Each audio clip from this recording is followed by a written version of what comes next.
pensando ahora que por lo que voy a hablar, o por lo que hemos estado hablando últimamente, el miedo impide que la gente se extienda a conocer cosas que no conocía antes. Había un tiempo cuando en el asunto de geografía se creía que la tierra era, o sea, que era como un plato, y que había un lugar donde si tú seguías, si un barco se seguía navegando por ese lugar, se iba a encontrar con un abismo, y al llegar ahí todos los barcos iban a caer a un abismo, porque se creía que la tierra era como una plataforma, ¿entiende? Que no es lo que es ahora, o sea, que no es lo que en sí es un globo. Entonces, ¿qué sucede? Pues no se atrevían a explorar. Los barcos llegaban a cierto lugar porque lo que se conocía era Europa. O sea, para ellos no existía América del Norte, América del Sur. Las Américas no existían. Entonces, ¿cuál era el miedo? El miedo era los exploradores llegaban hacia un lugar hasta donde se sentían seguros. Cuando llegaban ahí, volvían. Hasta que alguien se atrevió a cuestionar eso. Alguien se atrevió a cuestionar eso. Y dijo, no, el mundo, debe haber algo más. Deben haber más mundos. Deben haber continentes que no hemos explorado. Deben haber. Entonces eso después se combinó con el asunto de si la tierra era el centro o el sol era el centro, y todas esas cosas, con el juicio que le hicieron a Galileo. Y entonces, hasta que alguien se atrevió. Magallanes se atrevió. Cristóbal Colón se atrevió por encima de las dudas de todo el mundo, y al atreverse venció una cosa que se llama miedo. Venció el miedo, y al vencer el miedo, aleluya, ¿qué no ha descubierto? Hoy nosotros somos resultado de un hombre que venció el miedo. Yo le puedo dar otro ejemplo en el área espiritual. Hubo un hombre, Martín Lutero. Martín Lutero, ¿cuál era él? El miedo era que nadie se podía enfrentar a la gran iglesia con toda su estructura, dominando todo el mundo, dominando todos los reinos en Europa. Y que un solo monje levantara su voz y se atreviera a diferir y a decir algo que era bíblico, pero molestaba a la estructura. Y él tenía el peligro de que le cortaran la cabeza o lo quemaran, lo echaran a la hoguera, porque esa era la práctica. El que difería, a la hoguera. Pero él perdió el miedo. Perdió el miedo. Y al perder el miedo, activó la gracia de Dios a favor de él. Entienda esto. Al perder el miedo, activó la gracia de Dios. Si tú no pierdes el miedo, tú no puedes activar la gracia de Dios. Se te bloquea. Se te bloquea. Y hay un sinnúmero de posturas y de doctrinas que son parte de esto que se llama evangelio, que se llama iglesia, que lo que le infunden a la gente es miedo. Entonces, si hay miedo, no puede haber fe, porque miedo es fe en reversa. ¿Ok? Y fe, donde hay fe no hay miedo. Jesús le dijo a Jairo, cuando le dice, no molesten más al maestro, ya la niña se murió.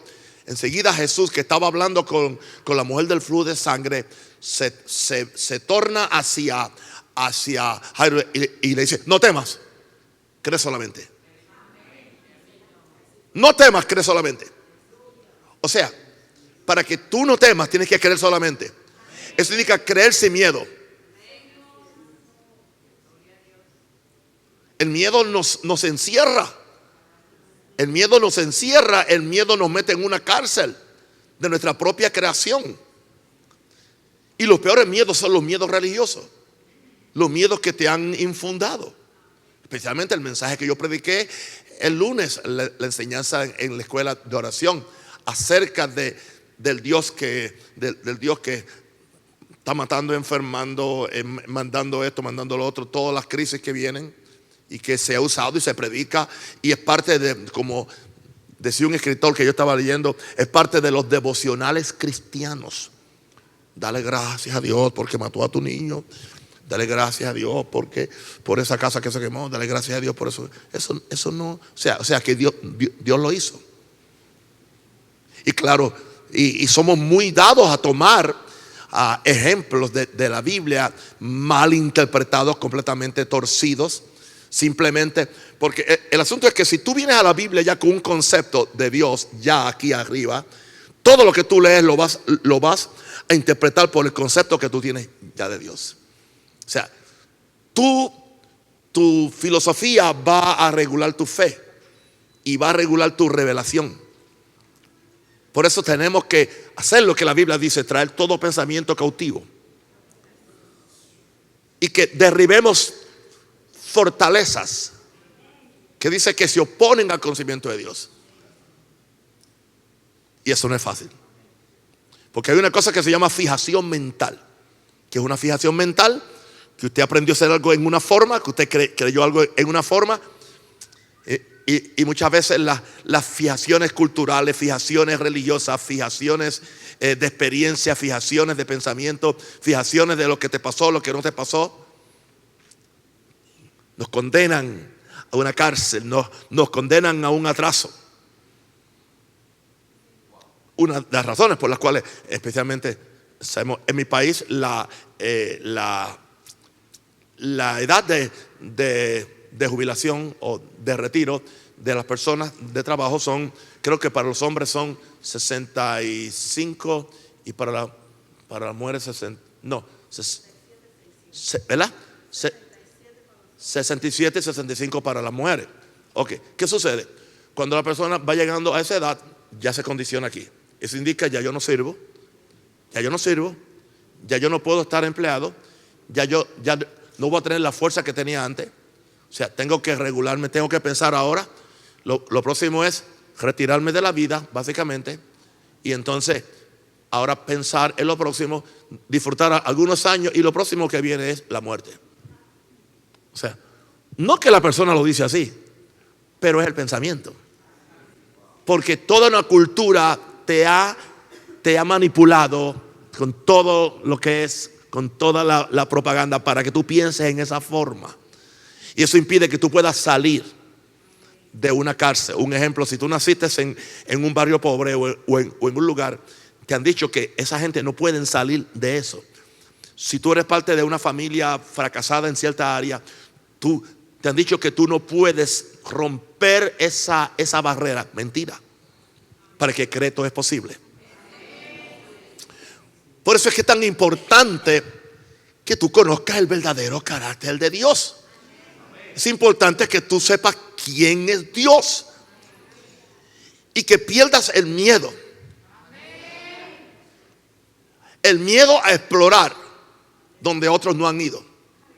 El miedo a creer lo que a primera mención puede sonar herético y puede sonar falsa doctrina. ¿Cuánta gente sin oír lo que tú has dicho ya te catalogaron, te etiquetaron? Y tú lo llevas a la palabra y dices, no, pero es que eso no es que yo no lo veo así, ¿ves? Yo no lo veo así. No, pero no es como tú lo ves, es como Dios lo dijo. Sea Dios veraz y todo hombre ¿qué? Mentiroso. Entonces ustedes están entrando en una experiencia de palabra y una experiencia de fe que es retadora. Y me atrevo a asegurar que muchos de ustedes salen de aquí emocionados, contentos, alegres. ¡Wow! Lo que recibí. Pero tienes una persona que tiene una postura religiosa fija y tú vas y le cuentas y te miran hasta feo. Dime la verdad, tú sabes que es cierto. Yo no voy preguntando a nadie, pero yo sé que así es. Si una vez yo estaba hablando con una de mis hermanas de carne, y sobre la confesión negativa y hablando negativo. Y es una predicadora, ella también. ¿Entiendes? Pero ¿cómo defiende esa cosa? No, pero es que eso no tiene que ver nada. Déjalo quieto, ahí yo dejo quieto. Hay gente que no son enseñables.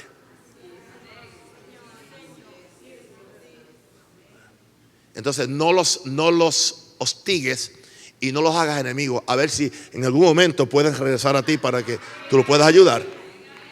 Porque tú seguir con la matraca, ¿entiendes? Como decimos nosotros, va a dañar la cosa. Simplemente come tú, recibe tú, disfruta tú esta vida abundante, esta vida que Dios tiene para ti. Aleluya.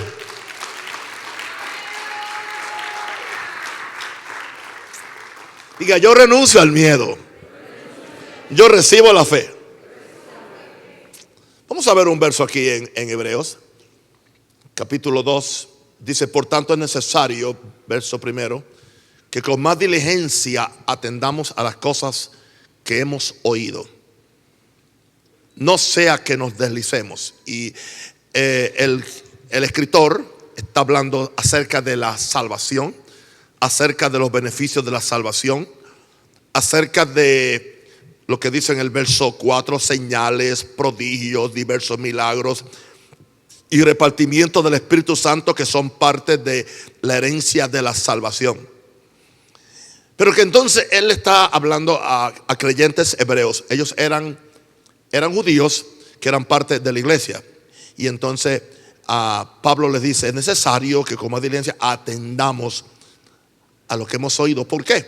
Porque la fe viene por oír la palabra de Dios. Pero tiene que haber una diligencia, tiene que haber un cuidado. Yo mismo tengo que regresar a las mismas enseñanzas o a las mismas verdades que me bendijeron en una forma en un tiempo pasado, pero por alguna razón, como hay todo un cúmulo de verdades en diferentes áreas, entonces tú tienes que atender esta área, atender aquella área, y son totalmente diferentes.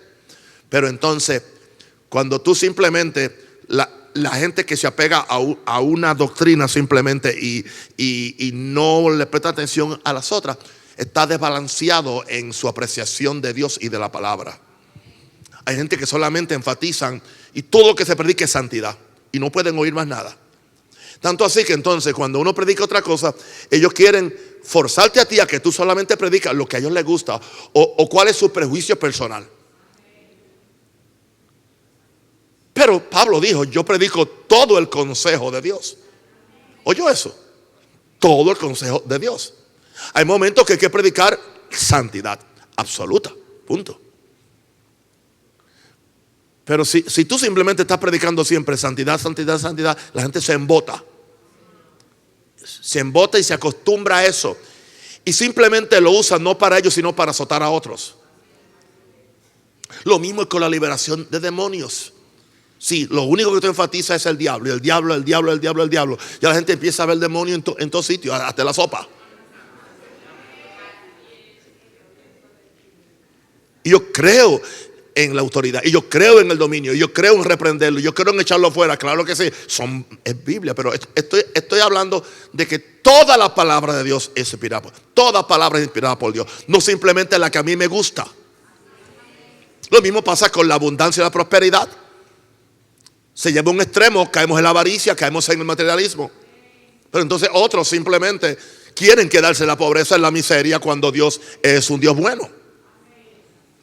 Es el mismo asunto de la justicia de Dios. Gente que simplemente enfatizan tanto la justicia de Dios, pero se olvida que Dios no es justicia. Dios es amor.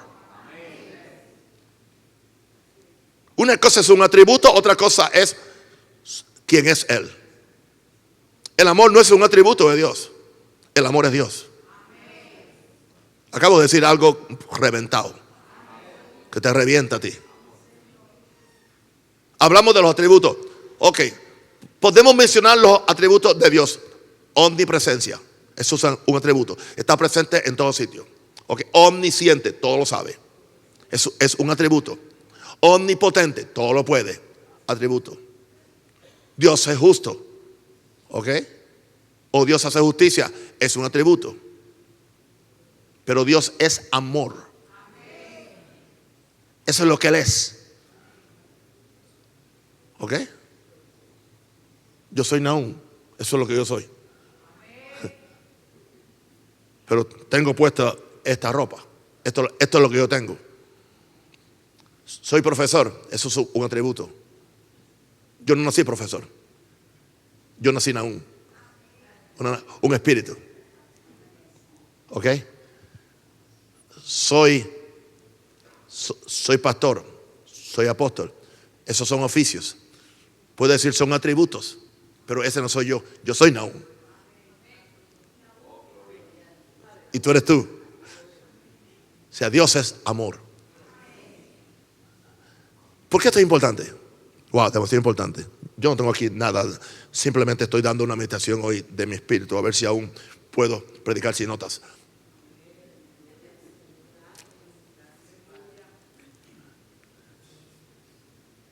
El tú conocer quién es Dios en este aspecto es de suma importancia. Porque todo lo demás va a depender de ese conocimiento. ¿Qué dijo Jesús? Esta es la vida eterna. Juan 17, creo que el verso 2 o el verso 3. Y esta es la vida eterna. Esta es. O sea que si tú no entiendes esto, no es que no tienes vida eterna, es que no puedes accesarla, no puedes recibirla, no puedes manifestarla. Porque esta es la vida eterna. ¿Cuál? Que te conozcan a ti, el único Dios verdadero, y a Jesucristo, a quien tú has enviado. Conoces a Dios, conoces a Cristo. Y como Dios sabía que había problemas conociéndolo a Él en el Antiguo Testamento, porque Él se manifestaba en ciertas formas que hoy la gente lo han tomado como la norma de lo que es Dios y lo que Dios va a hacer, especialmente en el área de los juicios. E ignoran ellos que estamos en una dispensación donde Jesús llevó todo el pecado y el castigo y la maldición en su persona. O sea, ya Dios tiró toda la maldición que iba a tirar sobre un hombre. Se llama Jesús. Por lo tanto, Dios no tiene que andar maldiciendo a nadie, ni enfermando a nadie, ni matando a nadie, al peor pecador. Porque entonces tendríamos que aceptar que Dios hace acepción de persona. ¿Por qué podemos decir que Dios mató a un niño inocente? O que fue Dios quien se lo llevó. Okay. La única persona que en la Biblia sabemos que Dios se lo llevó fue a Enoc. ¿Y cómo se lo llevó? Al único que dice que se lo llevó, dice, y lo llevó Dios, y lo tomó Dios, and God took him. Pero que se llevó a ese niño. Santo el Señor. Jesús dijo, la tradición invalida la palabra de Dios. Tiene tanto poder la tradición que invalida la palabra de Dios. Y aunque usted no lo crea, todos tenemos. Alguien dijo que es como un octopus. En español. Un pulpo. Dice que la tradición es como un pulpo. Cuando tú crees que le mataste una pata, le sale otra. Tiene muchas patas. Es como un pulpo. La tradición. Y todos tenemos. Todos, dije, estoy hablando yo, todos. Y cuando creemos que estamos libres, aparece.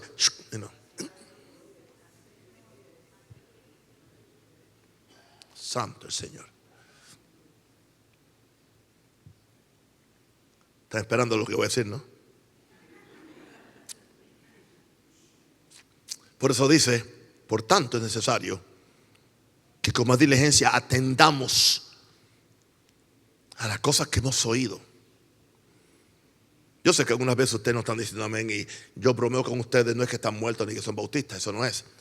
Es que yo me gusta tener un contacto con ustedes, pero yo sé que están escuchando, están aprendiendo, están recibiendo, están metiendo en su corazón, se están enfrentando a conceptos conceptos que para muchos son nuevos.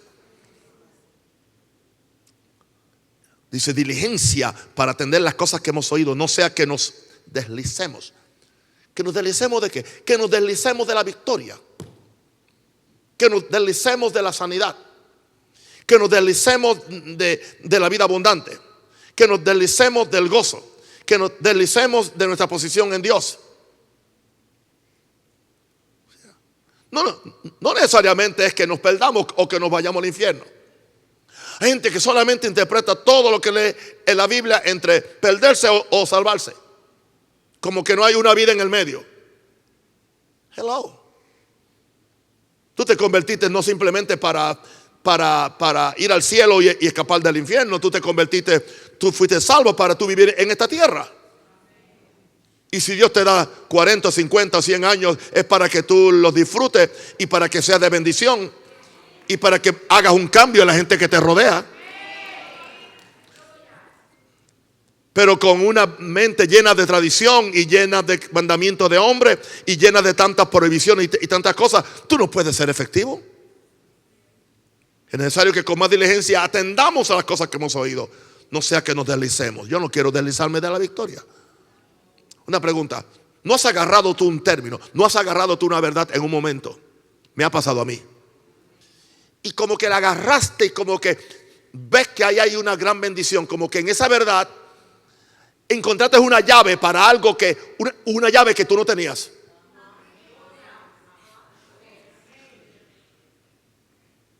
En referencia con principios y revelaciones de la palabra de Dios. Y tú dices: wow, agarré algo que me hacía falta. Pero aún eso que tú agarraste tienes que cuidarlo. Y tienes que administrarlo. La revelación no solamente se recibe, se administra. No solamente se administra, se aumenta. No solamente se aumenta, se cuida. Porque va a venir el contraataque de a alguien que no le conviene que tú tengas la revelación. Eso le pasó a Pablo con el famoso aguijón que se lo han atribuido a Dios. Y los teólogos malinterpretando todo un texto y torciendo toda una interpretación. Y estoy hablando de teólogos sabios que saben cuántos idiomas. Yo hablo español y un poquito de inglés con trabajo.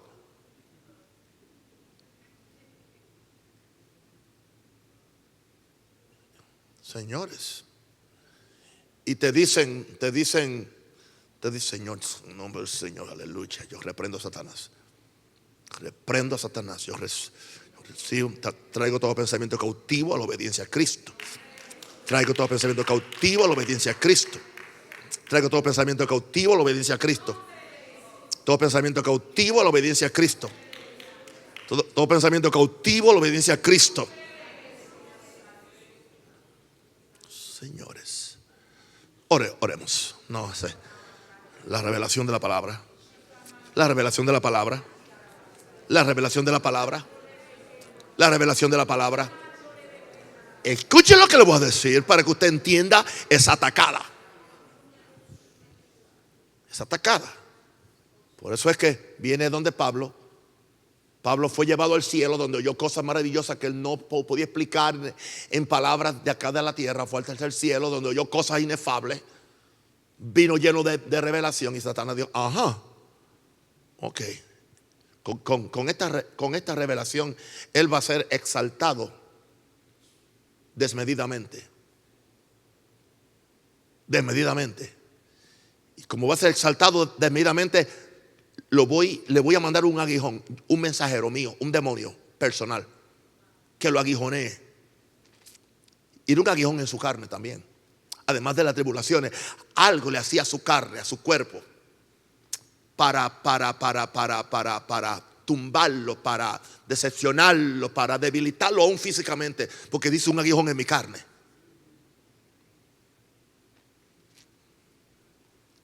¿Qué han hecho los teólogos? Algún día les predicaré el mensaje completo que han hecho. Dice: Pablo dijo: y para que la grandeza de las revelaciones no me exaltase sobremanera, me fue dado un aguijón. Hay una versión tan atrevida que le añadió: Dios me dio un aguijón. Le añadió. Fue tan necia esa traducción que le dijo Dios. Cuando la palabra Dios no aparece, dice un mensajero de Satanás, que impedía, que no quería que él fuera exaltado. Porque al tú ser exaltado, no es que Pablo se exaltó solo, era las revelaciones las que lo iban a exaltar.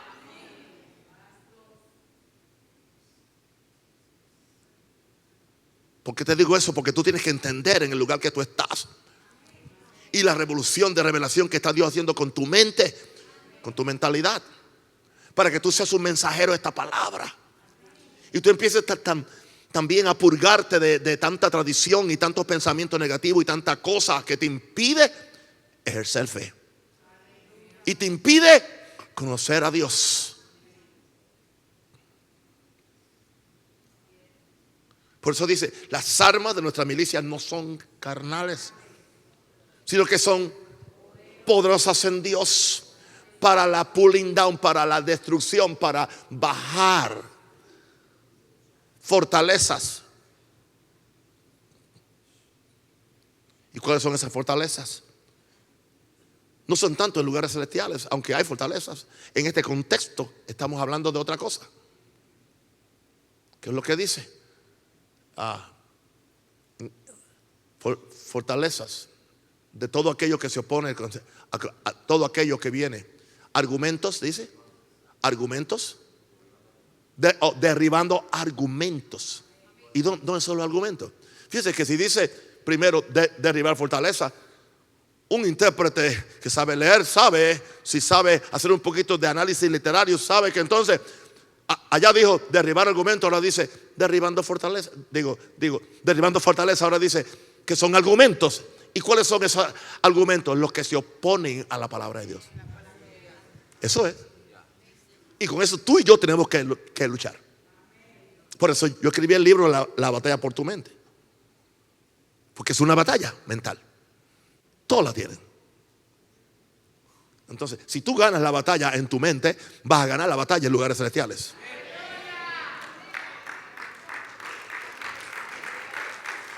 Porque en primer lugar tú tienes que saber que no hay dos dioses peleando por un mundo. Hay un solo Dios. Satanás no es Dios, es el Dios de este siglo. Dios en el sentido de que Él es quien domina, en el que cree mucha gente en este mundo. Por eso Jesús le llamó el Dios de este siglo, o el príncipe de las tinieblas. Wow. Por tanto, es necesario que como diligencia atendamos a las cosas que hemos oído, no sea que nos deslicemos.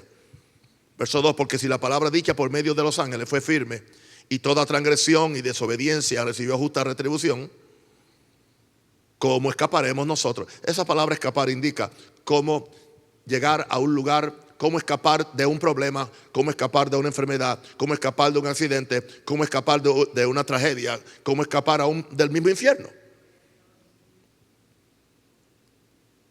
O sea que hay provisión para que escapemos de cosas. Hay provisión para que escapemos de una muerte prematura. Hay provisión para escapar de tú siempre estar enfermo. Hay provisión para escapar de la miseria. Hay provisión para escapar de esos demonios que no te dejan dormir. Pero dice entonces, si descuidamos una salvación tan grande. O sea que tú no puedes descuidar la salvación. Y la salvación es la palabra de Dios. La salvación es Jesús. Dice, porque no me avergüenzo del evangelio, porque es el poder de Dios para salvación. La palabra salvación es un término inclusive. Perdón de pecado, pero es también sanidad, es también prosperidad, es también protección física. Involucra toda la bendición que Dios tiene para ti. Es un término inclusivo.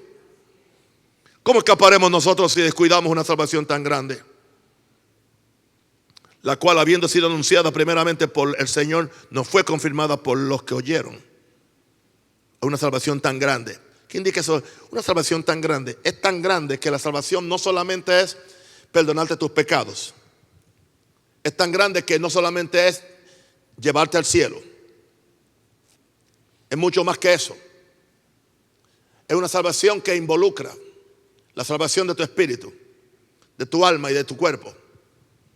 Y el Dios de paz os santifique por completo, y todo vuestro ser, Número 1, espíritu. Número 2, alma. Número 3, espíritu, cuerpo. Sea guardado irreprensible. Esa es la salvación. Para la venida del Señor Jesucristo.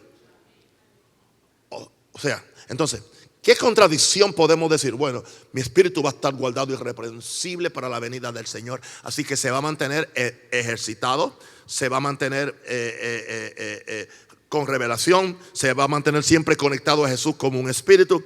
Wow, ahí está la salvación de mi espíritu, la fortaleza de mi espíritu. Pero entonces dice, y todo vuestro alma, mi alma se va a mantener santa, porque la santidad es más en el alma. Es tu persona, es quién tú eres, cómo tú piensas, cómo tú actúas, cuál es tu voluntad. Todo eso es parte de las funciones del alma. Wow, está bien. Pero entonces, ¿por qué yo voy entonces a aceptar enfermedad en mi cuerpo? Enfermedad en mi cuerpo corresponde a pecado en mi alma. Yo no dije que el que está enfermo en el cuerpo tiene pecado en el alma. Eso no es lo que estoy diciendo. Lo que estoy diciendo es que con las mismas ganas y con la misma fe que tú reprendes el pecado en tu alma y no aceptas el pecado en tu alma, pero ¿por qué aceptas la enfermedad como algo normal? Envejecimiento natural. ¿Entiendes? En tu cuerpo es una contradicción. Porque el mismo que murió por tus pecados, murió por mas por su llaga fuimos nosotros curados. Mas el herido fue por nuestras rebeliones. Ahí está, ¿ves? La rebelión es la salvación de tu alma. Molido por nuestros pecados. El castigo de mi paz fue sobre él. Eso habla de la salvación del alma. Pero no termina ahí. Y por su llaga fuimos nosotros curados. ¿Por qué razón? Es todo asunto de enseñanza. Es todo asunto de tradición. Te han dicho de algo tiene que morir uno. Bueno, ya uno mismo al ir yendo en años, es que ya se supone que ciertos síntomas sean normal por el envejecimiento y tú lo aceptas. Y yo no dije que hay un desgaste porque no tenemos un cuerpo glorificado. Yo no estoy diciendo de eso, pero que tú ver una persona de 50 que ya parece que tiene 80, o ver una persona de 30 que ya parece que tiene 50, eso indica que no está creyendo la palabra del Señor. Hay provisión, hermano, para tu espíritu, para tu alma, para tu cuerpo. Pero hasta que no venzamos el miedo a escuchar algo nuevo, hasta que no venzamos la tradición de los ancianos, le dice Jesús, la tradición de los ancianos. Dice que hacían vana la palabra de Dios. Imagínense. ¿Sabe cuánta gente ahora viene la Semana Santa y creen que hay una virtud en que en vez de comerse un pedazo de pollo se comen una corvina el Viernes Santo? ¿Y creen eso? ¿Y creen eso? Los mismos que se comen una corvina el Viernes Santo no tienen problema en salir por la noche y acostarse con otra mujer. ¿Se da cuenta? O sea, tiene más valor la tradición que la palabra de Dios.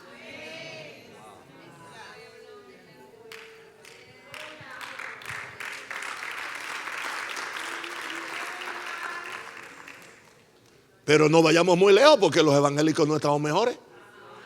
Porque tenemos nuestras tradiciones y nuestros mandamientos y nuestras cosas que hay que hacer y hacer. Pero entonces con esa misma cosa un ejemplo, con el asunto del diezmo y la ofrenda en la forma opresiva que se hace, estamos violando muchas veces el amor de Dios en la forma como lo hacemos. Pero es más importante eso que el amor de Dios. O sea, he agarrado eso como una tradición para entonces machacar, dañar a la gente, indicando esto que es más importante mi tradición que el amor de Dios. Y nunca ninguna tradición puede ser más importante que el amor de Dios, porque Dios es amor y lo primero es amor y el evangelio es amor y Jesús es amor y lo que te cambia a ti es el amor y la pasión tuya tiene que ser por amor, no por otra cosa. Por eso es necesario que con más diligencia atendamos a las cosas que hemos oído. Atendamos a las cosas que hemos oído. Atendamos a las cosas que hemos oído. Ok. ¿Qué vas a decidir? ¿Tradición o palabra de Dios? Tradición o palabra de Dios, tú decides.